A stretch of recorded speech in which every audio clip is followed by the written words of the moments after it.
परमेश्वर का वचन। आज का जो टॉपिक मैं ले रहा हूं, परमेश्वर यहोवा मेरा आधार है।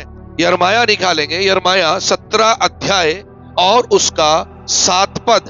धन्य है वह पुरुष जो यहोवा पर भरोसा रखता है, जिसने परमेश्वर को अपना आधार। और यदि यहोवा को हम अपना आधार बना लें, पहचान कैसे होगी कि मैं मसीह में हूं। की पहचान कैसे हुई? क्योंकि मेरी पहचान मसीह के द्वारा हुई। मुझ में से मसीह दिखना चाहिए। में से, भाइयों में से, बुजुर्गों में से, जवानों में से, छोटे बच्चों में से भी मसीह दिखना के वचन में लिखा हुआ है, बाइबल में लिखा है। अपने नाती पोतों को भी सिखा। यानी परमेश्वर के वचन की चर्चा निरंतर तुम अपने बच्चों से कर। प्रभु की संगति है, कलीसिया के प्रति ईमानदार बनाओ, समर्पित एक्टिविटीज में भाग लेने दो, आगे बच्चों को छोड़ दो। जिस प्रकार आपको स्कूल में विश्वास होता है कि स्कूल जाने से बच्चा सिर्फ एक क्लास आगे बढ़ता बढ़ ही जाएगा, मगर संस्कार, डिसिप्लिन, माता पिता का वो सब कहां से आएगा? परमेश्वर करेगा। और वो सब आपकी प्रार्थनाओं के द्वारा ही संभव। बहुत जरूरी है आप उन चीजों को अपने बच्चों के साथ बांटें, हमेशा आगे करें, उसे पीछे ना करें। क्योंकि बच्चों में बहुत हुनर चिंतित रहते हैं, बहुत सारी बातों के लिए अपने समर्पित करें। आपको पता है, जब उस याजक के पास स्त्री प्रार्थना कर रही थी लड़खड़ाते हुए, उससे पूछा क्या तूने मदिरा पी रखी है? बोला नहीं, मैं तो रो के बिलक के प्रार्थना कर रही हूँ। जा, तेरी प्रार्थना सुन ली गई है, तुझे जब पुत्र उत्पन्न होगा तो ये कहां दे दूंगी? यहोवा के भवन के लिए दे दी गई। उसकी मां हर साल जब तक दूध पी रहा था तब तक जैसे ही उसको याद दिला दिया, अब तो दूध छोड़ दिया, ऐसे अंदर कर दिया भवन में। और वो भवन के लिए, उसके लिए कपड़े सिलती, समय समय पर नाम सब कुछ कर रही है ना, बताया ना। समय आया पूरा प्रभु को समर्पित के द्वारा किया हुए इस्राएल के राजाओं का अभिषेक। बच्चों को परमेश्वर ने भविष्य में क्या बनाने के लिए रखा, आपको पता है क्या? नहीं, कभी नहीं पता। परमेश्वर में समर्पित होने के नाते परमेश्वर स्वयं उसे तराश अवस्था में मंदिर में खड़ा होकर यीशु मसीह प्रभु ने आलय अवस्था में उपदेश सुना दिए। लोग बोले, भौचक्के हो गए। इससे ये ज्ञान कैसे भौचक्के हो जाते हैं? हमारे बच्चों के उन बातों को सामने प्रेजेंट होते हैं, चाहे स्कूल में, कॉलेज में, कहीं पर भी। अगर वो सही प्रभु के प्रति समर्पित होकर चल रहे हैं तो वो बयां करते हैं। क्रिकेट खिलाड़ी को कैसे उस बेटी ने जाके जीसस, सबसे बड़ा दान होता है धन्यवाद का। और ऐसे मंचों पर जहां करोड़ों लाखों लोग देख रहे हैं, हालेलुया, आपने उसकी महिमा कहां करी। और ऐसे मंच पर क्या होता है? मेरी समझ, मेरी बुद्धि, मेरा ज्ञान। Thank you Jesus. प्रभु यीशु आपका धन्यवाद, आपने मुझे ये मुकाम दिखाया, आपने मुझे खड़ा। हम जानते हैं ना, जो सामर्थ तू हमें देता है उसमें आप अपने आप को दुरुस्त करें, तरोताजा रखें परमेश्वर के वचन के द्वारा। संडे को बासी नहीं रहोगे। संडे को कई लोग हिल जाते हैं, कई लोग बीमार पड़ जाते हैं, कई लोग सुस्ता जाते हैं, कई लोग, बहुत सारी बातें संडे को ही क्यों होती है? कभी सोचा है आपने? पहले से रेडी नहीं हो रहे हो, प्रार्थना के साथ तैयार नहीं हो रहा। आपकी सोच में क्या है? संडे आएगा तो हम बीमार पड़ जाते हैं। बीमार जैसी सोच वैसे ही आपके साथ। अपनी सोच को बदलो, परमेश्वर के वचन को क्लेम करो, अपने सिर पर याद रख के क्लेम करो, मैं यीशु मसीह में आशीषित हूं। पर दुष्ट का अधिकार नहीं है। शैतान क्लेम करना सीखो, उतना ही आपके अंदर वचन के द्वारा होना चाहिए, क्योंकि परमेश्वर पवित्र आत्मा आपके अंदर निवास करता है। स्वयं बोलना, नकारात्मक बातें निकल जाएंगी, सोच निकल जाएगी, डायरेक्शन चेंज हो जाओगे। अपने आप घोषित करना करे, परमेश्वर का वचन बदलता नहीं, आपको ढाढ़स, हिम्मत, ताकत सब कुछ देगा।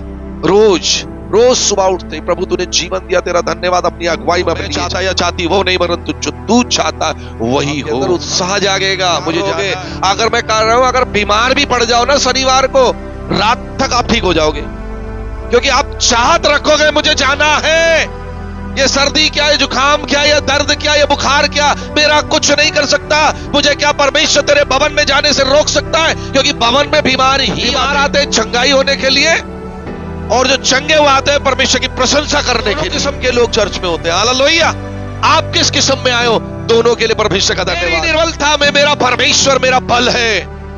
आप जब जब निर्बल होते परमेश्वर आपका बल है। कठिन समय में वह आपके संग रहेगा। विश्वास करो, शनिवार को बीमार हो, रात रात में ठीक हो जाओगे। ऐसे बहुत से लोग आप तैयार करोगे, परमेश्वर भी देखेगा मेरे बच्चे उत्साहित हैं, ललाहित हैं, संसार के कामों के लिए नहीं मगर मेरी उपस्थिति में आने। परमेश्वर के वचन को देखते ही यिर्मयाह क्या कहता है, वे पुरुष यहोवा पर भरोसा रखते हैं जिसने परमेश्वर यहोवा को अपना आधार माना है। परमेश्वर यहोवा को अपना आधार माना है।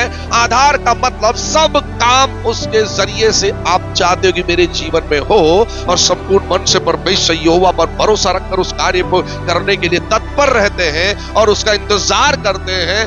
बाट जो देख कि परमेश्वर जो कुछ करेगा 100% मेरे लिए मान्य होगा, में हो चाहे वे ना में हो। तो तैयार रहे। इंटरनली हम हारे और थके हुए हैं और हमारी प्राथमिकता कई क्षण मेरे जीवन के अंदर बनता है। आप क्लेम करें वचन को, आप उसे क्लेम करें, बोले अपने ऊपर अधिकार के साथ, और अधिकार के साथ आपको पूरा विश्वास होना चाहिए परमेश्वर के वचन पर।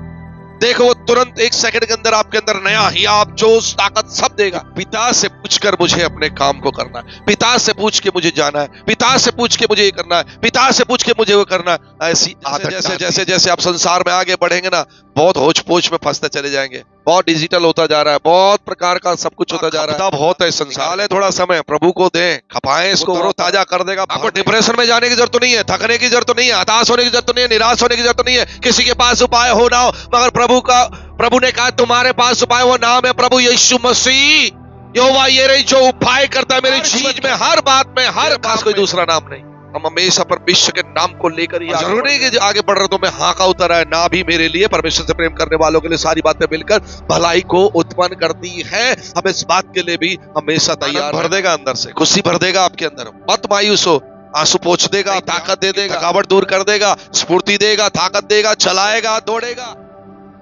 8वां पद क्या कहता है, भरोसा रखता होगा, और जिसने परमेश्वर यहोवा पर भरोसा रखा और जिसने परमेश्वर यहोवा को अपने जीवन का आधार माना है, वह व्यक्ति कैसा है?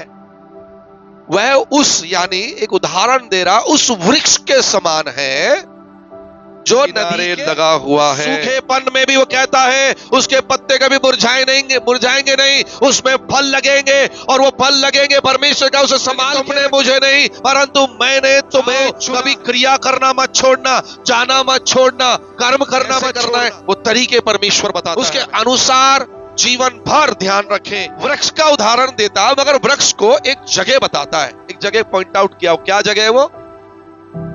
किनारे। पॉइंट आउट किया है वो किनारे, नदी के किनारे पर लगा रहना। क्या है? पानी चल रहा है, बह रहा है, नदी तो बहती है ना, और किनारे पे पेड़ है। तो किनारे पर लगना उसके लिए आसान है या मुश्किल है? किनारा नाजुक होता है, ध्यान रखिए। इतना नाजुक है, पानी की थपेड़े भी लग रही हैं, मिट्टियां भी कट रही हैं, जिस पे बेस बना नाजुक है और बहुत कुछ झेलता और सहता। यदि आप प्रभु यीशु मसीह में जीवन जी रहे हैं और आगे जीना चाहते हैं और चलना चाहते हैं मसीहत में, बहुत कुछ झेलना और सहना दोनों ही बढ़ेगा। और किनारे पर खड़ा है, किसी भी किनारे पे कोई खड़ा होता है तो दूर वाले को भी दिखता, भाई वो किनारे पे खड़ा होने वाला अलग से दिखता है। हम संसार की इस भीड़ में से चुनकर किनारे पे लाए गए हैं, हम सबको नजर आ रहे हैं इस समय। लोगों की दृष्टि हमारे ऊपर है, लोगों की नजर हमारे ऊपर है। ये प्रार्थना करते हैं, ये कलीसिया जाते हैं, ये बाइबल पढ़ते हैं, ये संगति करते हैं, ये उपवास का सब दिन एक समान है, ये जब मर्जी सब कुछ करते हैं। इन्होंने दिन को अहमियत नहीं दी, इसने अपने जीवन में परमेश्वर को अहमियत दी है, जो हर दिन का परमेश्वर है। उसने कहा ना, मैं सबत का भी परमेश्वर। किनारे वाला इंसान, किनारे वाला व्यक्ति, किनारे वाला भाई बहन, वो क्या है? दूसरे को भी दूर से नजर आते हैं। आप नजर आ रहे हैं और आपके अंदर से प्रभु यीशु मसीह नजर आना है। मेरे अंदर से प्रभु यीशु मसीह का रूप हम में से नजर आना बहुत जरूरी हो जाता है। जड़ का फैलना जरूरी। किनारे पे खड़े होने से कुछ होने वाला, अगर किनारे पे खड़े हुए पानी के थपेके लग रहे होंगे, वो वृक्ष गिर जाएगा। अगर उसकी जड़ नीचे जा जाके चुपचाप ना फैल कर अपने आप को मजबूती रखना रहेगा।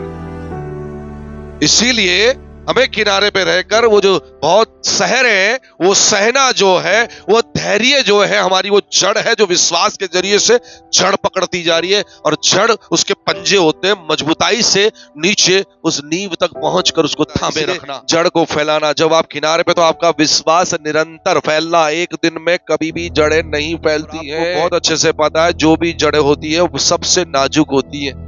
पेड़ चाहे कितना मोटा हो, नीचे से जड़ बड़ी नरम निकलती है, और वही नरम जड़ पूरे भारी पेड़ को संभाल लेता है। तो नर्म होना कितना जरूरी है। नर्म आपको गहराई पर ले जाएगा, नर्म आपको प्रेम सिखाएगा, आपको गहरी बात सिखाएगा। और नर्म, बताओ, नरम भी है और जगह भी बना रही है जड़ें। आप देखना, कोई पौधा उखाड़ना छोटा सा, उसमें से छोटे छोटे धागे जैसे जड़ निकलेंगी, वही तो उसको खड़ा कर रखा है। वो बिल्कुल अंदर तक फैला लेते अपना। तो ये कौन फैलाएगा? ये आपको, मुझे अपने आप को मजबूत, दम पर नहीं, आधार मानकर, परमेश्वर यहोवा को अपना आधार मानकर। धन्य है वे जो पुरुष इस पर भरोसा।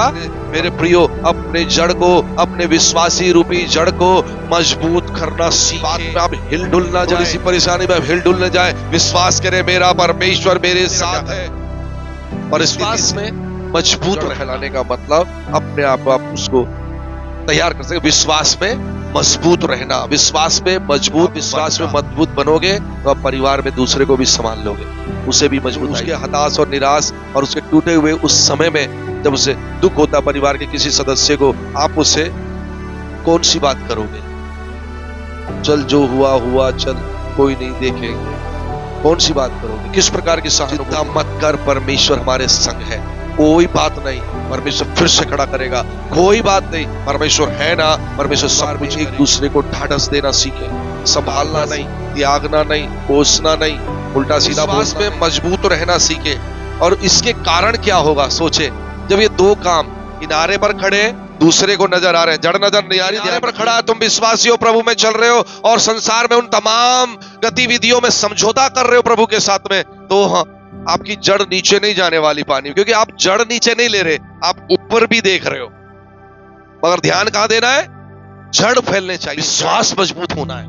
ऊपर तो अपने आप पहचाने जाओगे जब फल निकलेंगे, जब जड़ पानी पीना शुरू कर देगा अच्छे तरीके। किनारे पर है, सब कुछ झेल रहा है, जड़ को फैलाएगा, इधर उधर जड़ को ले जाएगा, तब क्या होगा? धूप निकलेगी। ये जब दोनों काम कर रहा है, किनारे पे चुपचाप खड़ा है, आप विश्वास में प्रभु में चुपचाप खड़े, लोग आपको ताने मार रहे, सुना रहे, और लोग बोल रहे, भैया ओ तुम्हारे सामने जो प्रभु में नहीं है वो फल रहा, फूल रहा, पड़ रहा है। बिल्कुल चिंता करने की आवश्यकता नहीं है। इस संसार का सबसे धनी वही है जो यीशु मसीह को जानता है, और जो भोजन तेरे पास खाने को है तो परमेश्वर का धन्यवाद। और परमेश्वर का वचन कहता है, ऐसे जो जड़ को फैलाते हैं, तब क्या है? धूप होएगी तो उसको लगेगी नहीं, जबकि धूप हो रही है। ध्यान दीजिए, धूप हो रही है, मगर पेड़ को धूप लगती है, बोलता लगेगी नहीं, तो पेड़ के नीचे वाले को क्या मिलती है?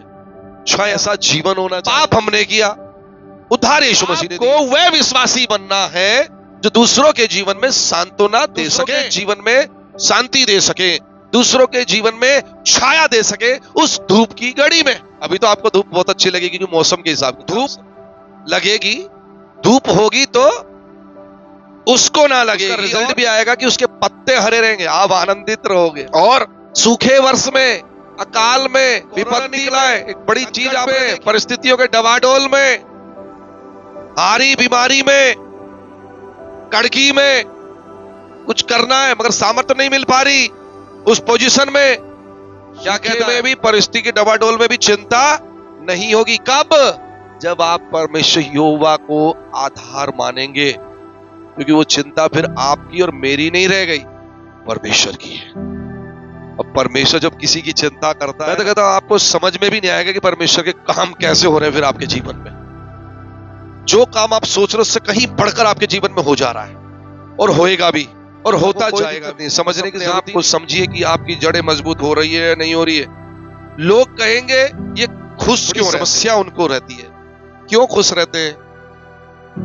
ये भी नहीं करते, वो भी नहीं करते, वो भी नहीं करते, आनंद भी नहीं मनाते, मौज मस्ती भी नहीं करते, बस अपने में मेरा प्रभु मुझे आनंदित रखता है, प्रभु मुझे आनंदित रखता है। उसकी हुजूरी में वो आनंद है जो संसार मुझे कभी भी नहीं दे। संसार में, संसार की वस्तुओं में आनंद नहीं ढूंढते हैं। हम परमेश्वर में स्थिरता के साथ खड़े हैं और वह आनंद को हम पाते हैं जो परमेश्वर सदैव हमें, क्योंकि किनारे पे खड़े तो लोगों को जल्दी भीड़ में नजर नहीं आएंगे, किनारे में नजर आए। घर से निकले होंगे तो आप नजर आए हो, आप कहाँ जा रहे हो, वो देखो वो जा रहे, बालकनी में से नजर आ रहे होंगे, रास्ते में से नजर आ रहे होंगे, पड़ोस की खिड़की दरवाजों में से नजर आ रहे होंगे, देख चल जा रहे हैं कहाँ, ए अपनी यार यही तो मेरा जीवन है, यही तो मेरा। खाली लोगों को दिखाने के लिए नहीं, अपने जीवन में परमेश्वर को हमने आधार, मेरी खुशी वही मेरा आधार मान के आप चलिए मेरे प्रियो।